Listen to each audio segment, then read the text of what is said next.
countries which love cricket for cricket's sake. Of course, we were a little unfortunate that we couldn't get Australia on board because the timing would have been awful. I think it's something like 1 a.m. or something in Australia. So that wouldn't have worked out. But nevertheless, we've got Sri Lanka, we have South Africa, we have England, and of course, we have India. So it's a great putting together of some wonderful countries. And as you already are aware, this IPL is also a conglomerate of many, many countries, and especially these countries that I mentioned. They are the ones who are really holding up IPL, holding it high. And even as far as the bubble is concerned, the bio bubble is actually managed by a UK company. So I think there's a lot of international cooperation in making IPL happen. My fellow panelist, Gaurav Kalra, who's also a very good friend, he's also here. Hi, Gaurav. Nice to have you here with us. And of course, Sunil will take over the proceedings now. And maybe, yeah, Sunil, if you're there. Yes, yes. Sunil will run the show. Yeah. Yeah, Sunil, all over to you. Yeah, thank you, Vedam, and welcome everyone. This panel discussion has been named as the Great Game.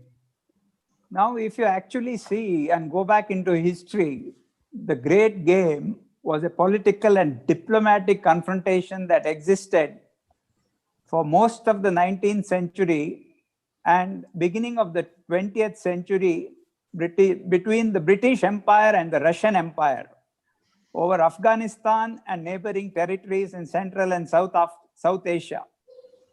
It also had a direct consequence on Persian and British India. Britain was very fearful that Russia would invade India to add to the vast empire that Russia was building in Asia. As a result, there was a deep atmosphere of distrust and talk of war between the two empires. And Britain made it a high priority to protect all approaches to India, and the Great Game is primarily how the British did this. Now we call cricket the Great Game.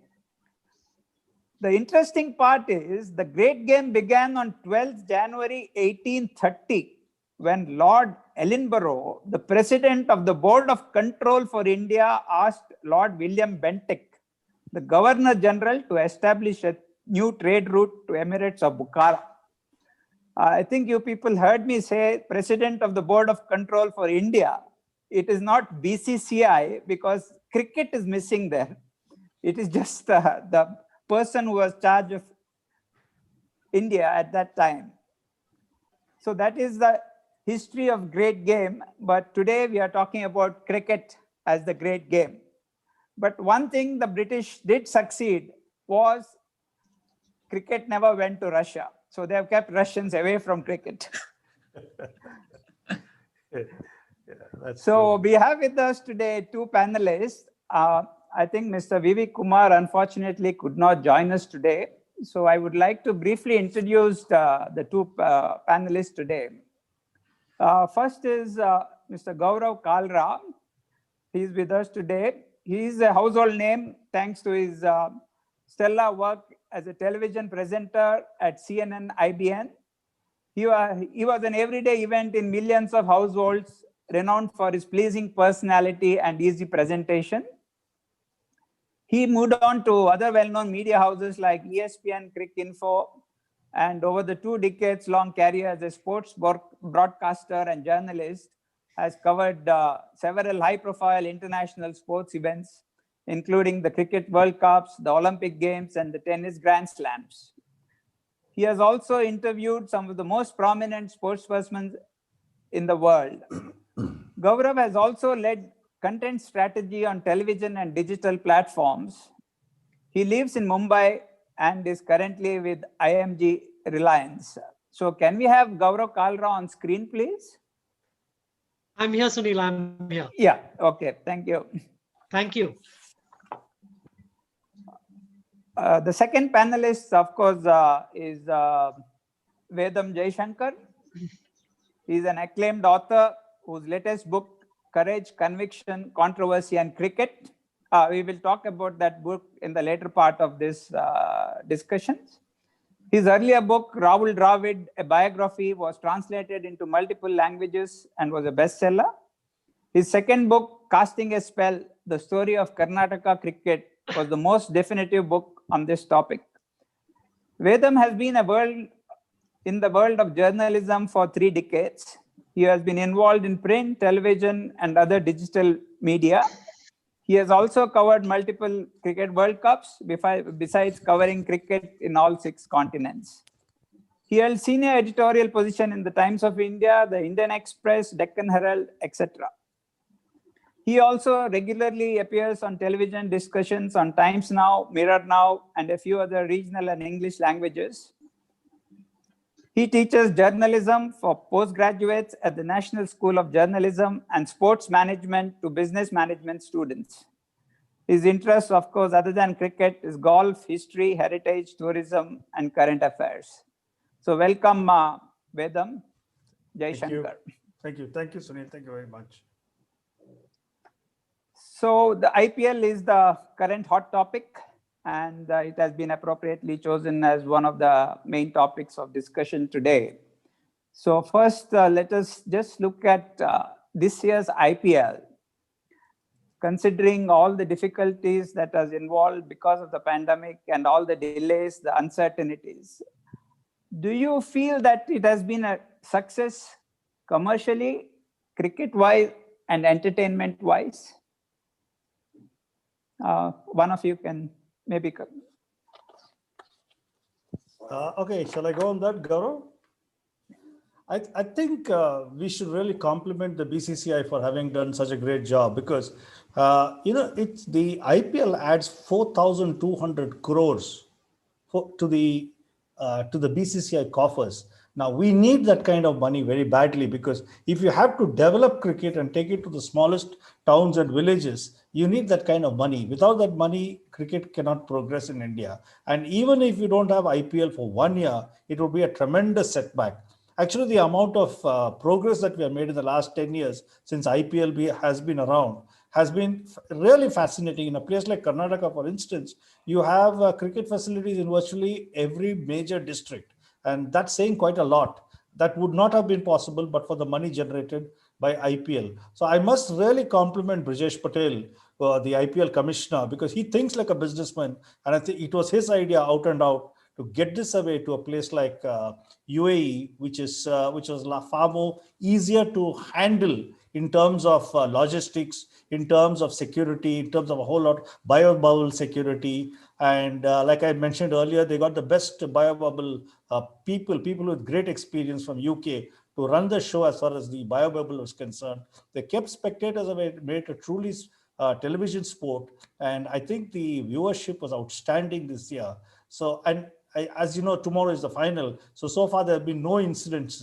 So I think that's a great shot in the arm. It's also a great compliment to the way the cricket has been run. And whether it's a viewership, whether it is for the players, whether it's for the game itself, I think the IPL was very good for all of us concerned. Because imagine the days when there was no IPL. I'm talking the COVID days. There was very little cricket. Maybe some cricket in England, thanks to the Test cricket which they held. But otherwise, we were really struggling for proper viewership. We were only watching old movies or old television sports programs, which really made no sense. At least the last 40, 50 days, we've had some good, active, live sporting action. So I think from the viewers' point of view, from the players' point of view, and of course from the financial point of view, this IPL has been a great success.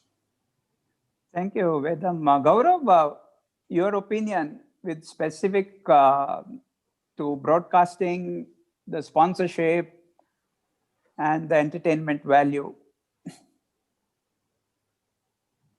Well, first of all, thank you very much for having me. It's a real honor and a pleasure to be with everyone from around the world who's participating in this meeting. I think I think India, I just want to restrict my comments to this geographical location, but I think as Indian people, there definitely was a need for an event like the IPL to happen this year, given all of what had happened going into this tournament. Now, usually April and May since 2008 are the months that India reserves to watch the IPL. It becomes this sort of national passion and obsession. Everybody invests emotionally in their teams, and it's the summer holiday time, it's the summertime, so evenings are spent doing that. Now from March, April onwards, we actually saw a sort of very, very depressing, somber mood across the country for a very valid reason, because we were facing an extremely uncertain situation. And here comes this almost panacea to the all of our problems. Of course, none of the problems go away, but at least for those 3 or 4 hours in the evening, one has the opportunity to invest emotionally in their teams again, to follow their players.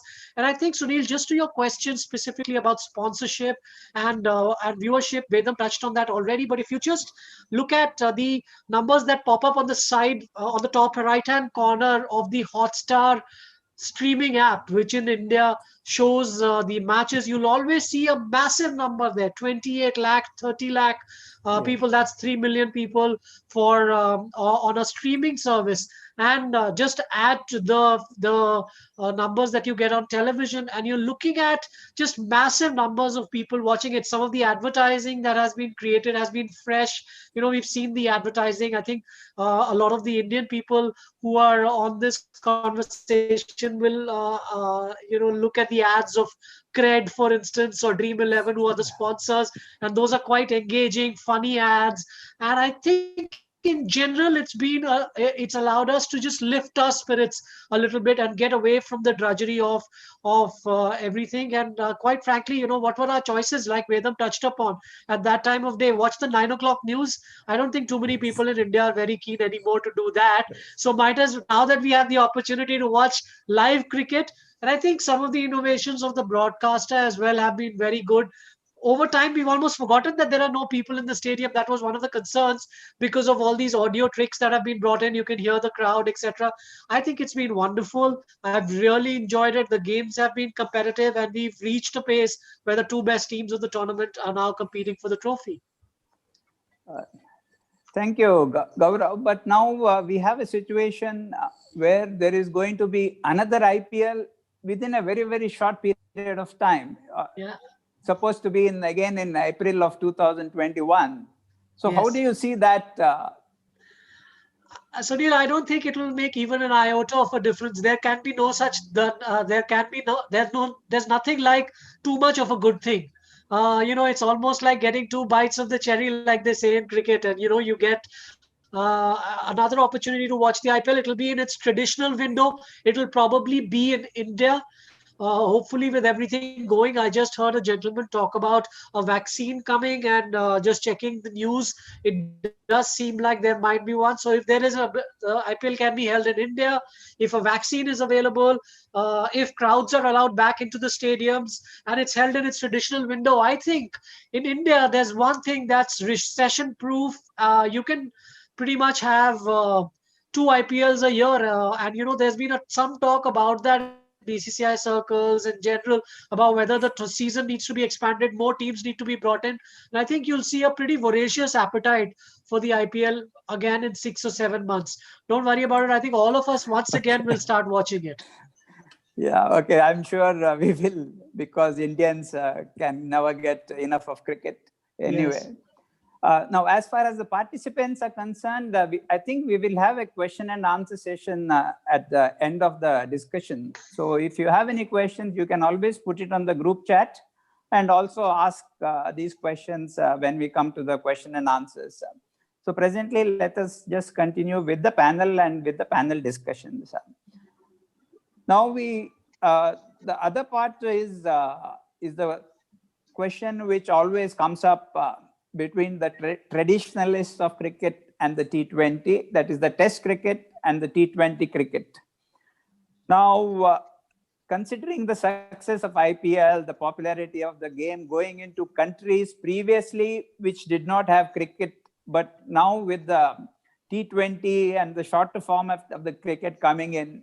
Because if you see most of the popular games in the world, like football or basketball, tennis, these are all a few hours long game.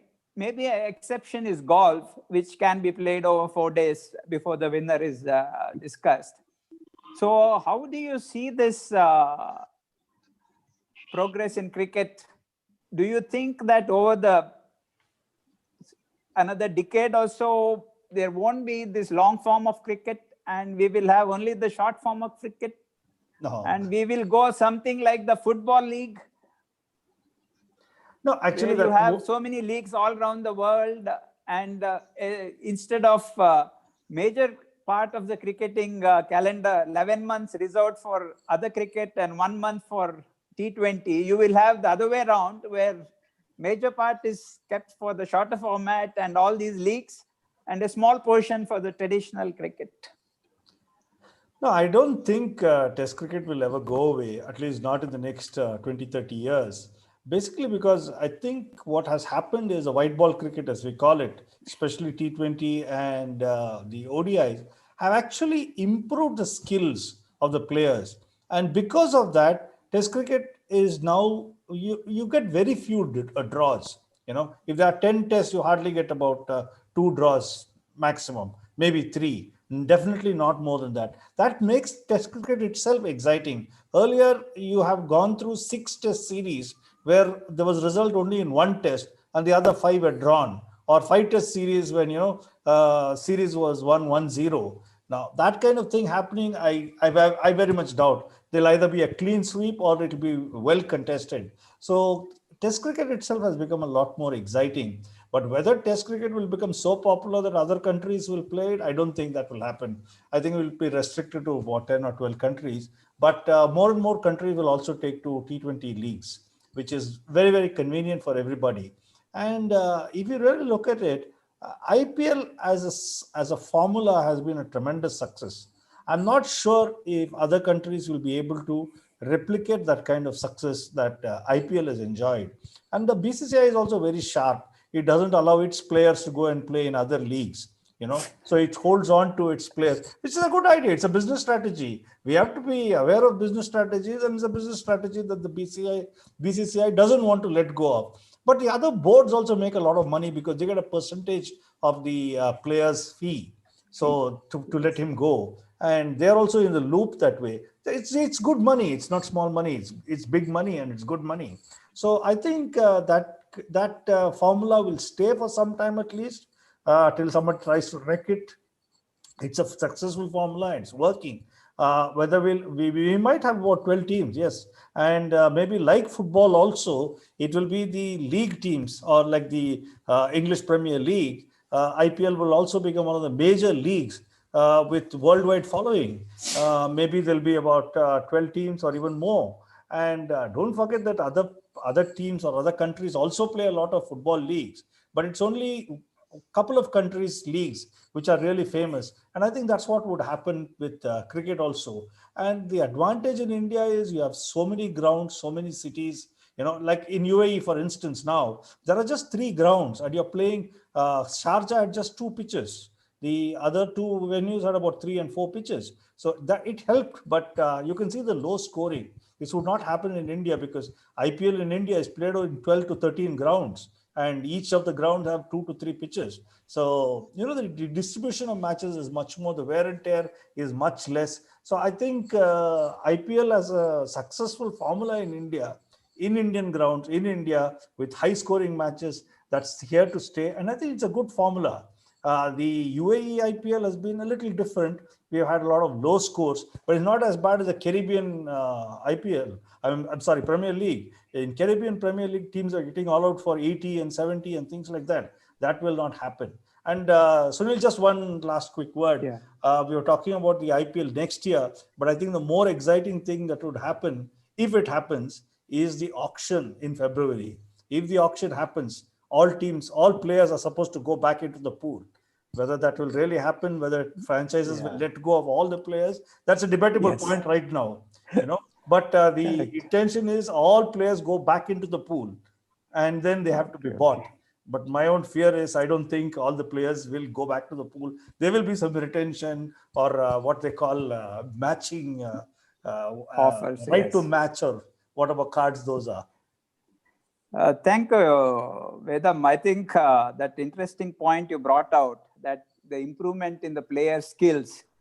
Yeah, previously in Test cricket, you were not supposed to hit the ball in the air. That was not allowed. You were supposed to hit all strokes on the ground. But today, IPL already has 980 or 996s already in this. So players have definitely developed more interesting stroke play, and Test cricket should get better. So Gaurav, would you like to say anything on this?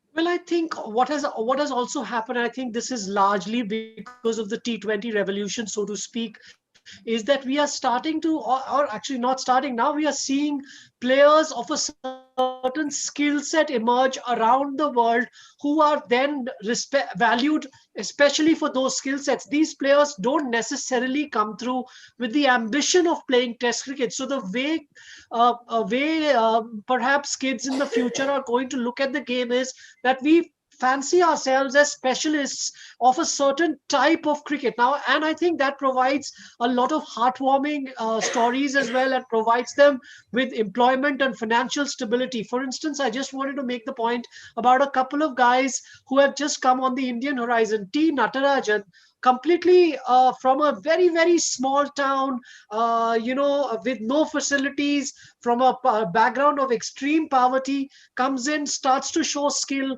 at the Tamil Nadu Premier League, then comes to the IPL and bowls yorker after yorker and impresses so many of the sort of so many observers of Indian cricket. And today he's now been actually formally included in the Indian team to play in Australia in the T20 squad, in the same way Varun Chakravarti, who's unfortunately missing out, but was an architect who used to play cricket at one time, then gave it up to go to architecture school, started working as an architect, but realized he was missing cricket in his life, came back, and is now seen as this sort of mystery bowler who got called up for India, but unfortunately is now injured, so won't play. So what I'm trying to say is that earlier you did not have this democratization of the game almost, and the opportunities that young players had to show their skill sets, and perhaps they will only show it in one form of the game. And I think the other very very important development that will happen as a result of T20 cricket becoming such a important form of the game is we might see cricket at the Olympics sooner rather than later, because the time band allows for that to happen. And personally, I know Vedam has a different point of view, but personally I've long believed that cricket should be at multidiscipline games, and players should have the opportunity to win gold medals for their country. So I would like to see that very much happen, and the only vehicle to do that is T20 cricket. I'm not convinced you want to do a T10 tournament, which has also been tried, but that seems like a very very truncated form of the game to me, and I don't think that represents cricket at the Olympics like T20 can. That's a very, very interesting take to see that if cricket can come into the Olympics. I mean, that would be welcomed by everybody, I'm sure. Now, you also brought out the point that this has provided opportunities for so many people with special skills across the board. Yeah. Now, if you look at any team, now we have so many positions in the management. There is a director of cricket, there is a head coach, there is a batting coach, fielding coach, bowling coach. Then there is a mentor. Then you have, of course, the physio, the backup team from the analysts, throw-in specialists, all these kind of. Now, what exactly, I mean, in general, just to know, is the role of this director of cricket and the mentor? Other people, at least, they have some, we can understand, they are coaches for specific areas. But what does this director of cricket and the mentor, what do you think they do? Well, those would be nice jobs to get if one were to get yes, them. Definitely, yes. but I think that the general thinking with across teams is, for instance, when they appoint a director of cricket, is they see the person as kind of the umbrella under which every other. So imagine it to be for perhaps like the CEO of an organization with various verticals. So the head coach reports into him, and the batting coach reports into the head coach, the fielding coach and the bowling coach, and so on. A mentor is usually someone that teams bring on as an inspirational figure, as someone who can come into the team environment and talk to the boys and make them, sort of give them this feeling of, you are part of something special and you can achieve the things that you want to go out and achieve. And you usually see these mentors are individuals with high stature and proven track records in the game. For instance, when the IPL was held in India, Sachin Tendulkar was mentor of the Mentor, Mumbai yes. Indians, and a lot of Mumbai Indians players talk very, very highly of the opportunity to interact with Sachin Tendulkar, just the opportunity to sit down with him and learn from him, the ability, just to have him impart wisdom. So I think that, from the outside, perhaps we sometimes think that these roles are unnecessary or excessive, but I think teams see the value in this. And I think one of the points that needs to be made is that all of these organization teams, 8 of them, are all corporate organizations run by people who are not in the business of wasting money. They are in the business of actually Making profitability. money. So they will not simply appoint people into roles that they don't see any value for. And I think over the years, it's something that has been discussed extensively, but clearly 13 years into the IPL, the value of such roles is seen, and I think proven in at least the few conversations I've had with players of different franchises over the years, that they do value this input. Lakshman is hugely regarded in the Sunrisers Hyderabad setup. Yes. He is a mentor kind of figure. He's not a batting coach, so to speak. And in the same way, Mutaya Muralidharan is not just the spin bowling coach of that franchise. He's actually seen as kind of the elder brother who players go up and speak with. So I think there's value, and I think if the players like it, who are we to sort of contest that?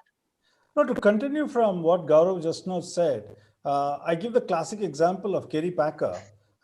He went and told his the players, "I'm not paying you money for you to go and sleep in a hospital bed for 6 months."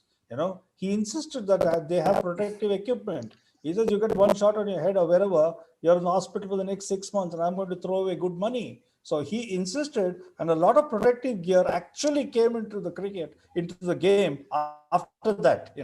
People got used to it. So I think even when you look at all these businessmen, who are running the franchises, they see things in a different way, and not it's not very apparent to us immediately. But over a period of time, they have brought in a lot of fresh ideas, and something that I think cricket needed, that shot in the arm. And they have brought that, and of course, they have corporatized cricket. There's nothing wrong with that, because the game needs to go forward. Look at something like fan management. Now, fan management is very, very big, whether it's football or basketball or cricket. It's very big worldwide. And because, let's say, IPL, for instance, it's just played for 45 days or 50 days at the most. But what do you do for the rest of the 300 odd days? That's where fan management comes. They ensure that the fans of the particular franchise, like let's say RCB, for instance, are kept engaged right through the year, in some form or the other. So that itself has become a huge management issue. And I think all teams are warming up to it brilliantly. And if you really look at every single franchise, they have their own social media teams, which ensure that the fans are kept engaged right through the year. I think things have changed. The game has Yeah. changed, and even So the it's management. basically professionalism and marketing, and of course the corporatization of the game, so that the money is made and also distributed. Yeah, but see how Yeah. brilliant it is. The catch which Nicholas Puran took, or Devdutt Yes. Padikkal took, it's unbelievable. Can you imagine guys Yeah.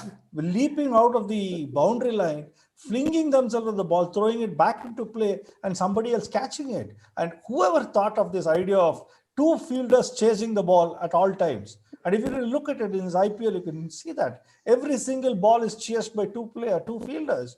Now that is the kind of innovation that has come in. And when we are talking about small grounds and great bats and things like that, let's not forget the bowling. The bowling has changed tremendously. The innovations that the bowlers have brought in are outstanding. Each time they come out with a new theory and a new strategy. And now not bowling to the field is also part of the strategy. You'll see that, third man and final leg is in and somebody bowls a bouncer. That's because the batsman won't expect that. So not bowling to the field is also a strategy. And it's a totally different thinking that we are seeing. And I think if you absorb the nuances of it, I think great progress is being made even theoretically. Yeah, that's very much true. If you see Indian cricket in the 50s and 60s, forget about two fielders running for the ball. Two fielders would avoid running for the ball. Mr. Pai, will you take questions now? That's a little harsh. I would like to ask one question, which is very relevant. Oh, okay, we'll take it, sir, You see, since you have... Mr. Kalra made a reference to this, but Vedam, seeing all these new faces who've suddenly come into the limelight because of their potential, their ability to either bat or bowl, my question is, where the hell were they? Why is it only the IPL that has brought them to the surface? They're so talented. I can't imagine that the powers that be had missed out on these guys. They're bowling at a pace. They're bowling good spin. We are seeing them run in the field. The batting is tremendous. So my question is, have we missed out something here? No, it's a good point that you make, but this is one of the advantages of IPL because you have talent scouts who go to every small town and village and try to get new players. They are not bothered whether he has played any cricket. See, cricket has always been snobbish. A guy who's played 2 test matches, he will question a guy who's played first class cricket, saying, "I have not played any test cricket." It's always been snobbish. And let's not forget a team like Mumbai. Mumbai won the Ranji Trophy so many times because other states didn't play the game. Karnataka itself, you had players only from Bangalore. You didn't even have players from Mysore or Tumkur or anywhere else. Cricket was only a city game in India. For a long time, only the cities played. And that I feel is one of the reasons why Mumbai, although it has got a great culture of cricket, it still won the Ranji Trophy so many times because the game was confined to the cities. Just 3 or 4 cities played. And as you very well know, they used to say earlier that it's easier to get into the Indian team than it is to get into the Mumbai team, And I think that was a very stupid statement, but a lot of people made those statements and got away with it. Today, because of IPL, because of the franchises, because of their talent scouts, and because of their willingness to accept the recommendations of the talent scouts, the game has really gone to great extents. And we're getting now players from virtually smallest of towns. People are coming through. And it's not just for one franchise. All round you can see and you're even getting a cricketer from Nepal. Can you beat it? Whoever thought of that? And that's the great change that IPL has made. And we should accept that it's actually ensured the game goes to the nooks and corners of India like never before. Yeah, that's actually... sorry. There were no talent scouts. Let me correct you. No talent scouts went out to look for Natarajan and all of them. How did these guys emerge? Because they demonstrated their ability. And some they were noticed for IPL. IPL required large number. So they just took them in and look at them. No. That's not the thing. No, Feroz, because he came in through the TNPL. See, it's a ripple effect. There's somebody there in TNPL who's also have got talent scouts who are going to the smallest of towns and villages. Yeah. So is Bumrah. Bumrah is a classic case. He has also come out from absolutely nowhere. So if you're talking of Natarajan, it's not a question of IPL talent scout. It's a TNPL talent scout. Take Mike Hesse, for instance. He's RCB head coach now. What was he doing when KPL was on? He was a commentator for KPL. He has seen every KPL player. He has seen something special in Devdutt Padikkal. They bid for the guy. Nobody even knew who he was. They kept him with them. He put Kohli as his mentor. They worked together as a team. And today the guy is one of the brightest finds in this IPL. Sorry, Gaurav. Sorry. Yeah, sorry, Gaurav. Can, Oh, no, can no, I not ask a question, no, please? Thank you. Arjun. Not at all. Yeah. I was only going to take issue with Mr. Barda calling me Mr. Kalra and Vedam because that would imply that I am a lot older than Vedam, which is not true. So I would just want to place that on record. So let me The put this- gray might be So giving. let me say Mr. Vedam Jang Shankar. No, no, you can you I'm only 18. He's a very Kalra, I personal, know your age. you I'm can- just 18. you can go back to Gaurav for me. Yeah. very Okay, personal. thanks. Well, I just want to make the I just Thank want to make the you. point about pathway, and I think that's very important because I think opportunity in cricket earlier meant, and Vedam's obviously covered this at the ground level from for many years. But opportunity in cricket meant that you needed to leave where you were. For instance, the stories that we heard of guys like Zahir Khan, to leave where you were, to travel to places where your talent would then get noticed because those were larger towns, larger cities.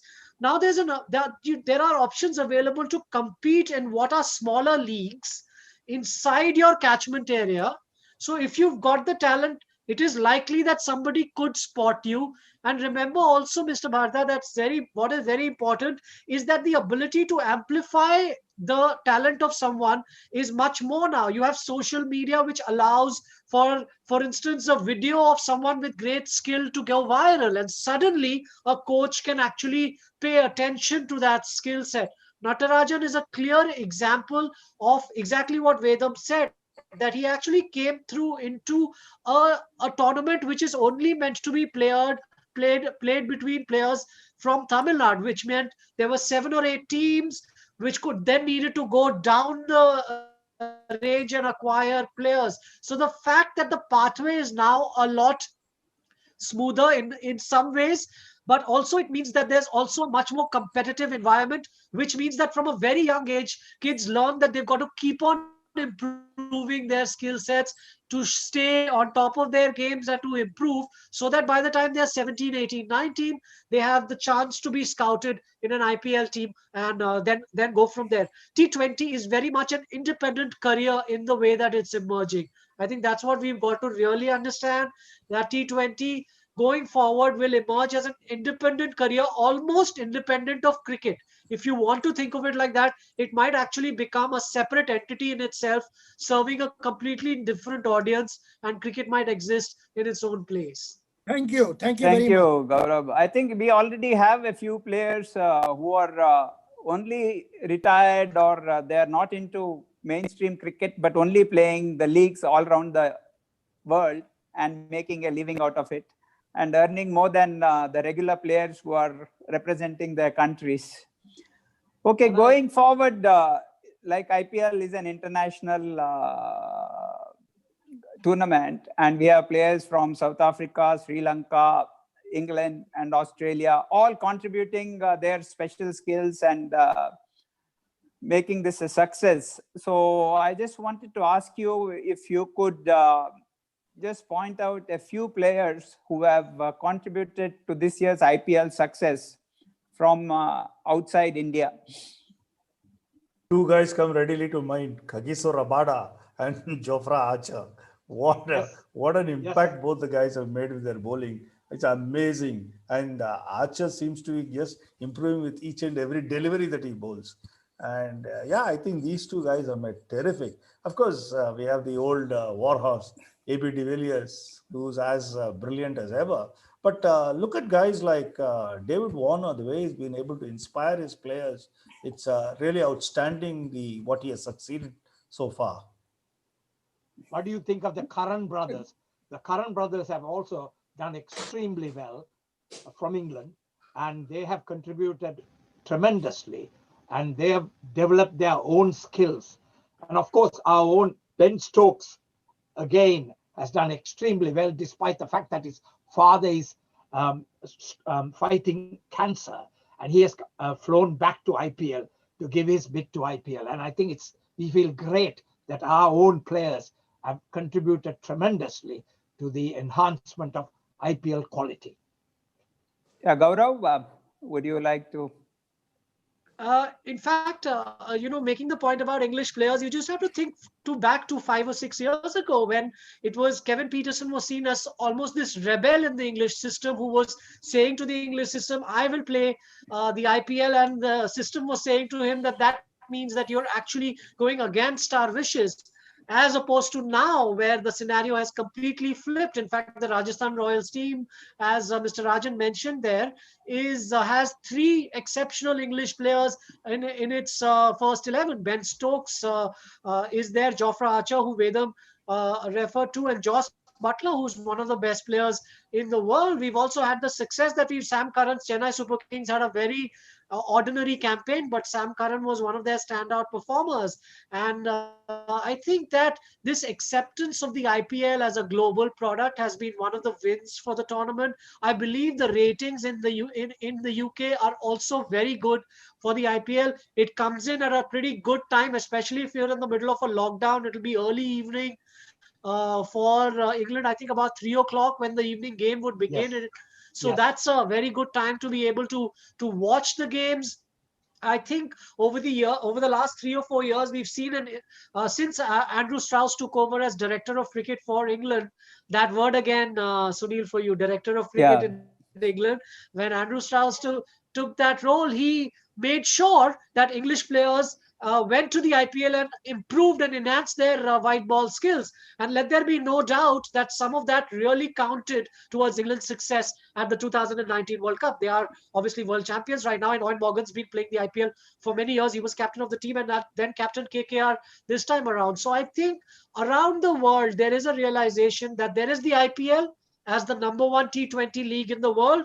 There's a lot of space in the middle. There's nobody there, and then there are other leagues. The IPL is very much the flag bearer and the standard for how you want to conduct a T20 tournament, and it's an inherently Indian product, which I think as Indian people we should be very, very, very proud of. Yeah, And absolutely. I think also the international players have brought in a lot of coaching expertise into IPL. If you see so Yes. many international coaches who are heading the IPL teams. So do you want to speak? No, the This is knowledge going to be the share- last topic on IPL for No, today. the knowledge sharing is really tremendous. Whether it is fitness, whether it is diets, whether it is playing skills, or whatever, the knowledge sharing is absolutely brilliant. So there is one of the teams, I can't remember which now, has actually engaged a professional footballer, former professional footballer, Yes, to get yes. into the fitness levels of the players. So it really tells you. And I think the RCB coach is a former Canadian, she's Indian, but she's a former Canadian basketball player. Basketball, yes. Yeah, so they are just dipping into every other sport and trying to get the best of people coming here and sharing their ideas. So that's the great thing. And don't forget that you have even unearthed cricketers in Afghanistan. Can you imagine Rashid Yeah. Khan, who is the hottest property?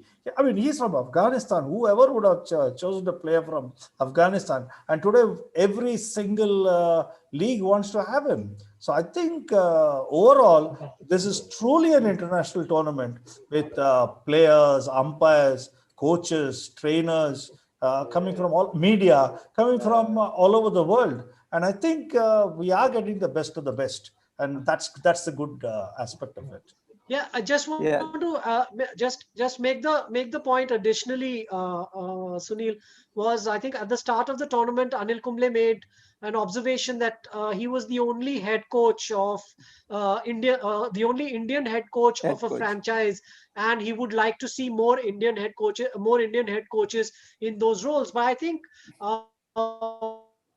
one of the aspects of this which I quite enjoy is the knowledge sharing that Vedam mentioned is also important from the point of view is, for instance, if you see the image of Ricky Ponting, his two lieutenants in this entire tournament have been Vijay Kaif Dahiya and Mohammad Kaif. Mohammad Kaif, yes. And They're sitting on they've been either side. inseparable.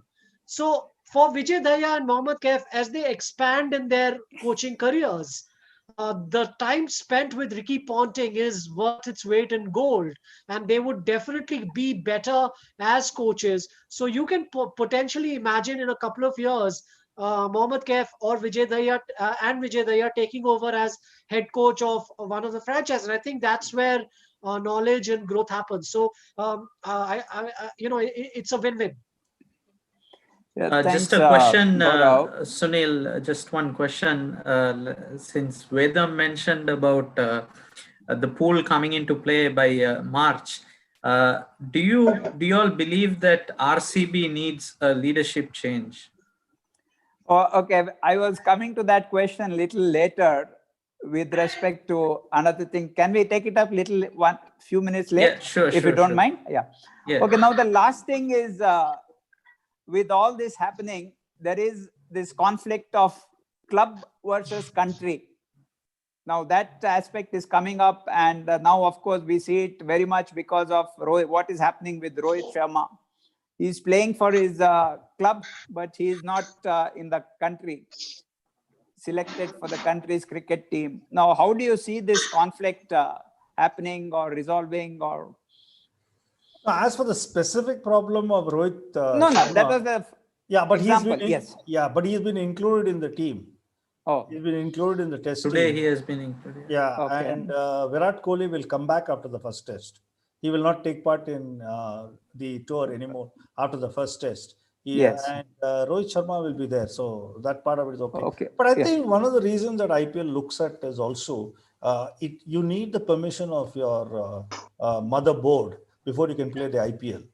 And the board also, there is respective boards, whether it is Sri Lanka or whether it is Australia or anybody, they also get a percentage of the money, which is quite hefty, of the player's contract.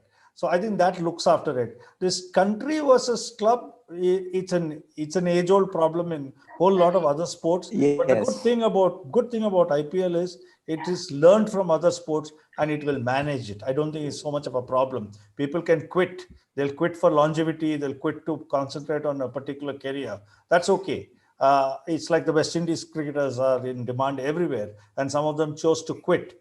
But the boards also will clean up their act sooner or later. So I don't think it's much of a problem. There would be a lot of tussle over it, but I think the system will evolve itself. One issue in that is the workload of the players, which is now become one of the big topics of discussion for everybody. Workload of the individual players, that's what I meant. And also the injury management, because injury management, there is a lot of conflict between who exactly manages that injury of a player. Ultimately, the player has to manage it himself. He has to decide how much he can handle. No, your body will tell you when you're tired, when you can't play, and things like that. And but there will be a sort of a hierarchy, and that hierarchy will ensure that the trainer will look. For instance, the injury that this Chakravarti had, KKR were aware of the injury. They didn't talk to the board till their stay in the tournament was over.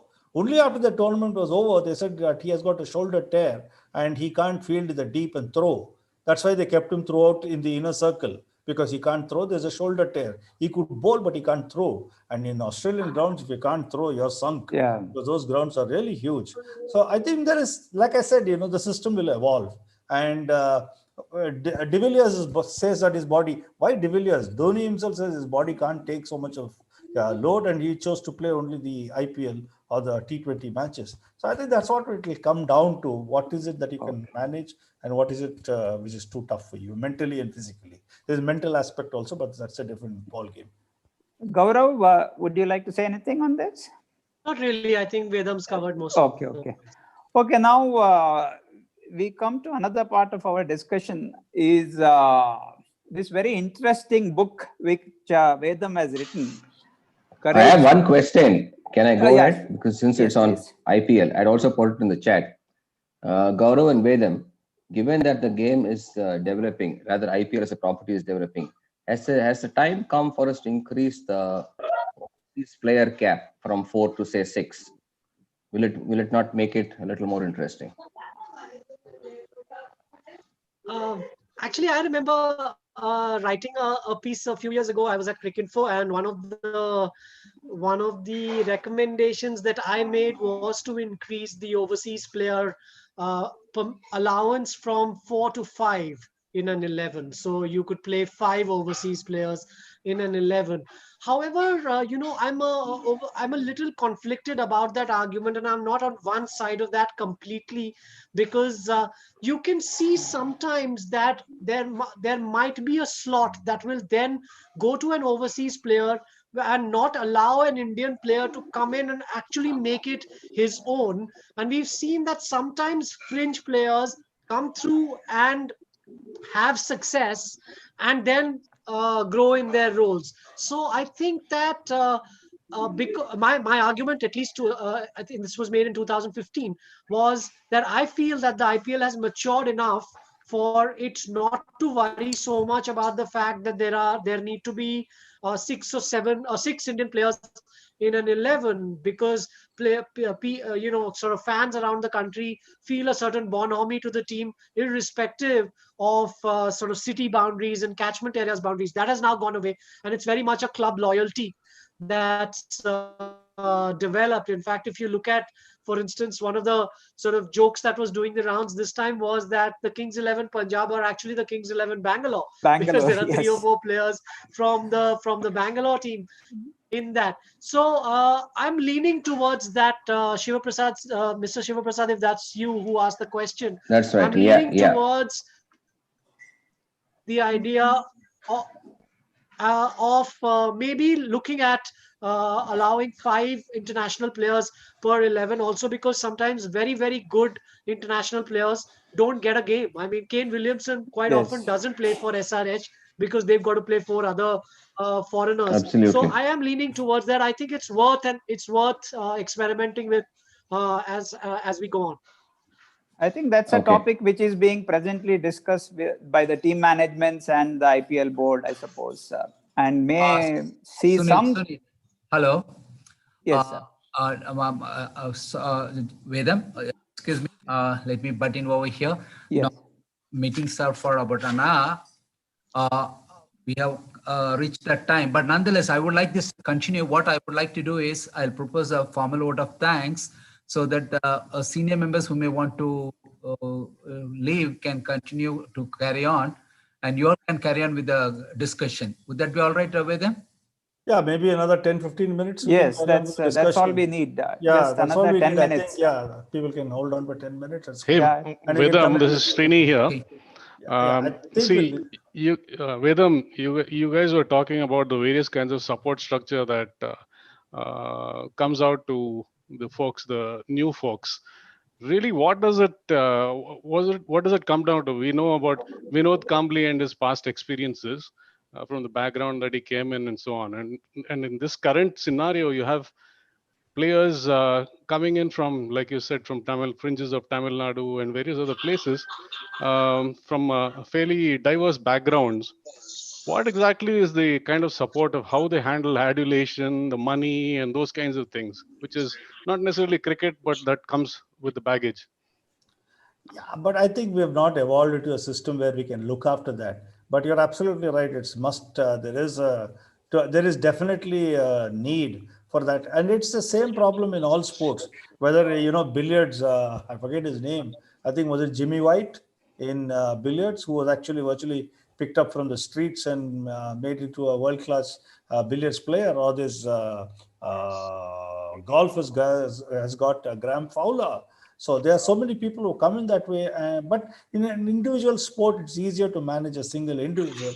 In a team sport, there is a challenge because if they go back, they don't fit into that environment.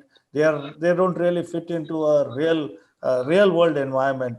And there is a problem. So there's a mental side. There's also a physical side. I didn't want to get into the mental side because that's a huge topic. No, but is there a systemic support? No, is what I was trying to get. There is no systemic support. It I has think to evolve. It's not happen.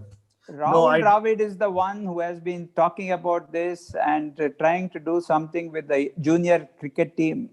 And he has always spoken about this particular aspect of cricket. Yeah, but speaking, is one thing, but the support system is suppose the system is not in place. It's not just in India and not just in this sport. It's all over the world. There's this challenge, and it's a problem. In Australian rules football, the biggest challenge is they go on gang rapes. That's a big hassle, and it's traumatic because they're not able to handle these people who come from such backgrounds. And I mean, like I said, there's a lot of mental aspect into it, and that will take another two sessions to get through with it. Okay. I think now quickly going into cricket controversies. Like I said, we have this interesting book from Vedam, Courage, Conviction, Controversies and Cricket. Of course, it covers a lot of controversies and a lot of things which have been happening in cricket, right from the inception of cricket to almost a couple of years back. And IPL in that respect is very, very new and definitely has a little bit of less controversies so far. So one point which suddenly came up yesterday, which the president of Cinnamon Club also brought out, was that Gautam Gambhir's suggestion that Virat Kohli should step down or he should be removed as captain of RCB because of his failure in the last 8 seasons. So, Gaurav, you have any say on that? I've been reading the book as well. So Vedam, congratulations to you on the book. Once again, Vedam's a prolific writer, so I don't know how he's able to write such quality so quickly. On the Virat Kohli one, I mean, we might all have an opinion, but I don't think that our opinion or our point of view is going to make even one iota of a difference to the decision of the management. I think what you've got to look at is whether Virat Kohli comes at it from the same point of view in this scenario. And I say this, yes, because the responsibility of appointing captains in all cases is in the national team is with the selectors. In this case, it is with the franchise. But in here, Kohli is an enormous figure within this franchise. He is a figure of, so in essence, he's involved in very much the entire decision-making process of this franchise. I don't know if there is someone in this franchise who can actually turn to, they have the authority to, but can they turn to him and actually say, right, Virat, we've made this decision for you. They'd much rather he comes to them saying, I wish to give up captaincy and hand the reins over to someone else. Now, I think when you look back on his record as captain, there have been some poor years, but then there have also been times when RCB have made the final of the IPL. There also is this time around when they've actually been in a knockout and they've had one poor game. His own performances have almost always been exceptional and almost always been very good. He had a very good year once again this year.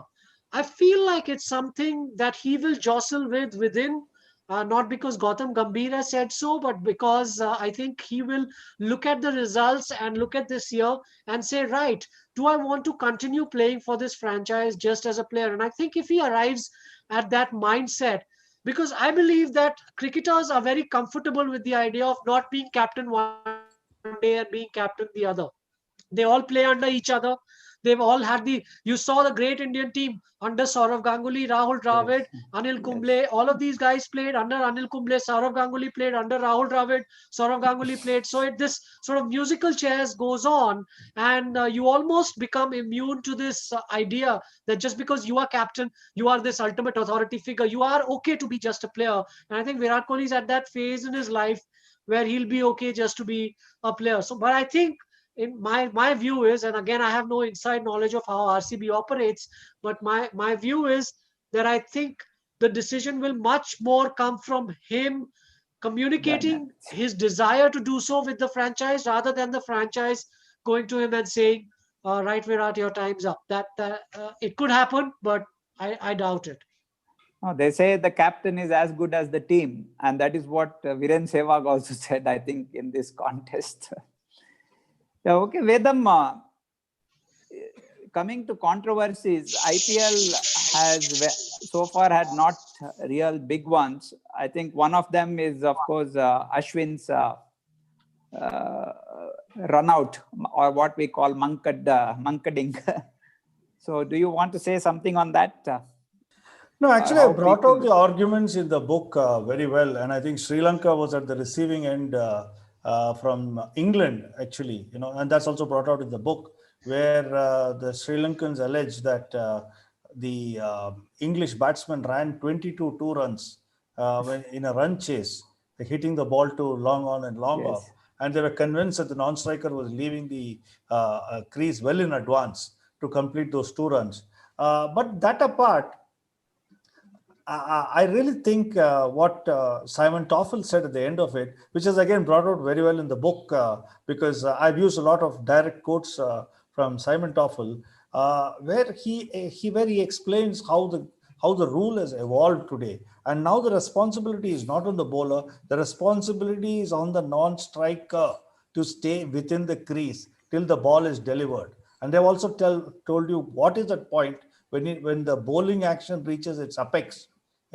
That's till that time he has to stay in, and if he doesn't stay in, then he is at fault. And today, if you can check no balls, every single delivery, the third umpire checks for no balls now. No balls. At the same time, you can check if somebody is leaving his crease early. I think it's only a matter of time before penalty runs are added to that. Maybe 1 minus run or 2 minus runs every time the non-striker leaves in advance. It will happen. It's an evolution. It will happen. And the game and the rules of the game will evolve that. And that would happen, and that would change a lot of things.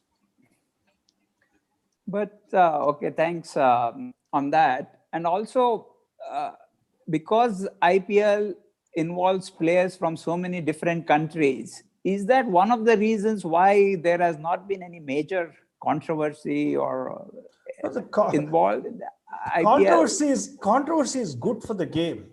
You need controversy. You need a buzz about it. Controversies are good for the game. It's not bad. And some of the biggest controversies that we have had, which I've brought out in the book, some of the biggest controversies we've had in the game, like the Packer series, for instance, or the Bodyline, for instance, helped in evolving the laws of the game and the rules of the game. And Packer series, which was the biggest controversy at that time, virtually changed the format of the game. And even to this day, we are enjoying the benefits of that. 2 white balls, playing in lights, colored clothing, inner circle, outer circle. There are a whole lot of changes which have come.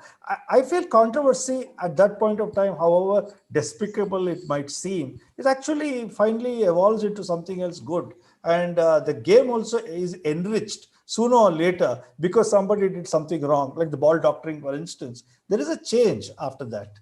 So I don't look at controversy as something totally despicable. I think it helps in the evolution of the game. And let me say, Sunil, that Yes, if there weren't any controversies, then what would Vedam write about? So you need some.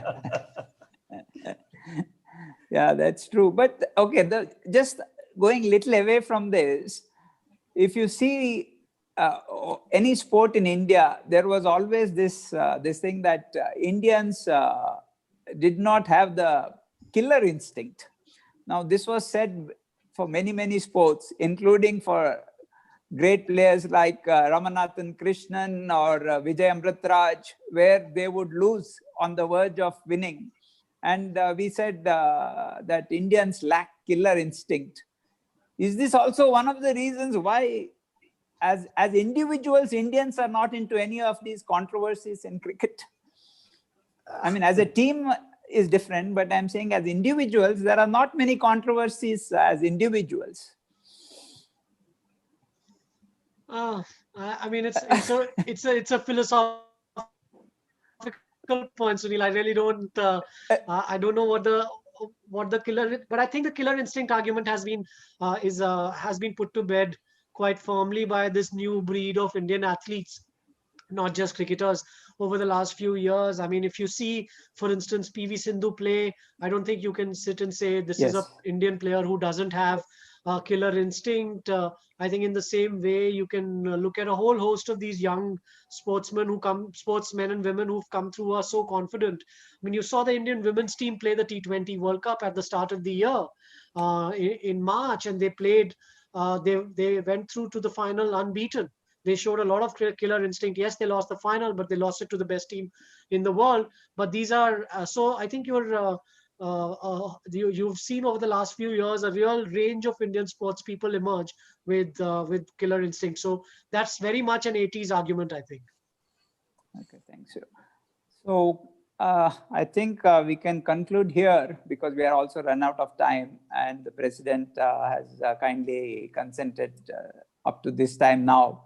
Quickly, any questions from the participants? If you have any important question or a question which you think has been missed or not spoken about. I have one question. This is Shiva Prasad. In fact, while we're talking about killer instinct, and then we spoke about, whether Virat Kohli should step down. My point is that I don't think the team management will even pull him up for bad behavior, because one thing that is very apparent is his behavior on field is declining match after match. And when you talk about killer instinct, he's willing to even kill his own teammates in the Indian cricket team while he's playing for his club. I think, don't you think that all the commercialization that's happened in the game, this has become one unintended negative consequence? You've been very judgmental on that. So I really don't know how to take that, because Virat Kohli, if you look at every single cricketer in India, irrespective of which state he comes from, where he's playing, every single cricketer in India, if you ask him, whom does he want to be like, he will tell you invariably, it's Virat Singh. Every single cricketer, under 19, under 16, Ranji Trophy, they aspire to be Virat Kohli. And Virat Kohli has done a great job. There's no doubt about it, whether on the field or off the field. He's really done a great job, and he's a role model. You may not like the way that he behaves. I mean, but that's okay. But I think I'm only talking about his behavior, not about his on-field. No, that's what I said. You may not. No, you may not like it. If he's a role model, for a new generation, isn't it a worrying role model in terms of behavior? Well, again, that's a question of choice. I mean, human it's very subjective. You may not like it, but there are a whole lot of people who love it. And so it's very subjective. Yeah, it's just that where do you draw the line again? That's the normal question. Yeah. But no, but if it's a McEnroe doing it, you would call it a rage perfection, And if it's Virat Kohli doing it, you don't want to accept it. Correct. I think we've got a lot of double standards, and we need to get out of that very quickly, because you should leave a player if you don't like him, because then the laws of the game are very strict. The spirit of the game is very strict. And if you're a bad influence, the advertisers and sponsors will ensure that they pull you up very quick. So in this world, you've seen what has happened to Tiger Woods, or a whole lot of people. So there's no getting away. It's like individual opinions, like you don't like X behavior, you don't like Y's behavior, but that doesn't have to be universal. There are, I think, the spirit of the game is there. The laws of the game is there. There is a board which looks after it, and the board also suspends players. So I really don't think Virat Kohli himself is to blame for any of these things.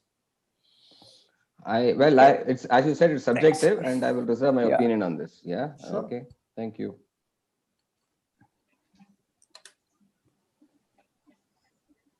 So, any more questions? I'm speaking from England, by the way.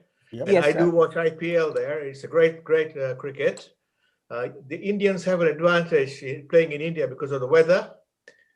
We in England, if a 2020 match is probably postponed in the evening, everybody's looking forward to it. It's postponed because of the weather. The other thing is the internationals playing together in India is a fantastic thing. Everybody gains from each other's experience. It's good for the game, and it's great. Cricket is great, and I love it. We do watch it here, and it's great. Okay, now there are a few questions in the chat box. And one of them, of course, is about match fixing. Is there any opinion regarding match fixing that goes on in or supposed to go on in IPL? Is there a truth to it, or is it something that can be spoken about? I mean, an allegation as serious as match fixing is essentially basically you're pretty much you're saying that a player is committing treachery and cheating not just his teammates but also the watching public, there has to be a very high burden of proof to even make an allegation of that kind. We can't simply go on hearsay and suspicion. Of course, match fixing is well documented in cricket. I mean, I think in his book, I was reading the chapter today, Vedam makes quite a few references to what's happened in Pakistan, the cases, the King's Commission in South Africa, and all of this required a tremendous burden of proof before any player was banned, fined, or punished in any manner or form. So I think we should, in the IPL, there have been cases in the past where players have, as a result of actions in the IPL, faced suspension, etc. So I think when it comes to watching cricket, unless simply on hearsay and belief that, oh, I think there's something dodgy here or the game is fixed in a certain way, it's a very, very it's a very unfair statement to make on players who come out there and play every day, and it's also completely devoid of any factual basis till you can provide that evidence. Without evidence, I don't think you can hang anyone for any crime. I frankly just don't see how there's anything that's come to my attention that's shown anything in that direction in the past. Something may in the future, who's to know? But as of now, I think we should stay away from sort of loose allegations of match fixing in the tournament. I think there is a lot of scrutiny and a lot of restrictions and a lot of work is being done, and also a particular agency has been hired to monitor everything. I think basically this comes from the fact, I mean, sometimes that a winning team loses from a winning position. So people loosely say that, oh, this must be match fixing. But how can they lose from that? That's the nature of all sport. Yeah.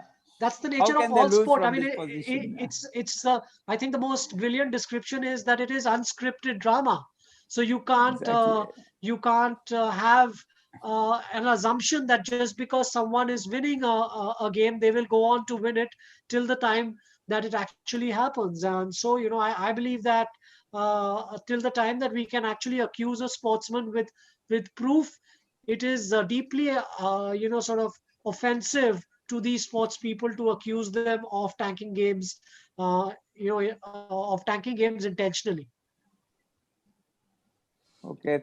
Thank you, Gaurav. I mean, Vedam, if you have anything, otherwise we will, I think, close this discussion because we are really run out of time. I'm fine. Thank you very much, everybody. And thank you very much, Gaurav and Sunil. Yeah, thanks. Thank you, Sunil. Well, it has almost gone for 2 hours, this meeting. I don't know whether it is the popularity of the game or popularity of Vedam and Gaurav put together here. Fantastic. Gaurav. Fantastic evening. I would like to be addressed as Mr. Kalra. Thank you very much for having me. I really enjoyed talking cricket with so many people who have such deep interest and love for the game. And Vedam, wish you very well with the book. I hope it sells lots of copies, and you can buy me a nice lunch when I'm in Bangalore next. Sure. Okay. As I mentioned, all good things come to an end. Well, I consider this end as a beginning of a new understanding and engagement with one another at club level as well as personal level. My heartfelt thanks to Rotarian Vedam Jaishankar, Mr. Kalra, for a fascinating presentation of facts and insights. Thanks to Sunil Pai, who ably moderated the Q&A. Thanks also to Nilesh for his tech support. Thanks also to the team that was working behind the scene that consisted of Gauri Hosa, Gargi Oja, Swarup Sampath, Shivdev, Eugene, Sunil Sahadev, Sophia, Samir Gupta, who are all responsible for making this happen along with their presidents. I hope I not left anybody. If so, if I'd left anyone, it wasn't intentional. Thanks also to our program committee chairman, Raghu and Vishaya, for thinking of such a wonderful program and stitching it eventually. Heartfelt thanks to all presidents, Ravi Narasimhan, Anu Pallavi, Eugene, who stepped in for his president, Kannan and Rajan Namasivayam, for making this evening program a memorable one. Ravi in particular, Ravi Narasimhan, I thank you very much for bringing in 2 overseas a team that made a great difference and added value to this meeting. Finally, thank you all to members and guests for tuning in and listening into this program, for it makes us feel very satisfied and our program validated. Thank you. Thank you all. Good night. Most welcome.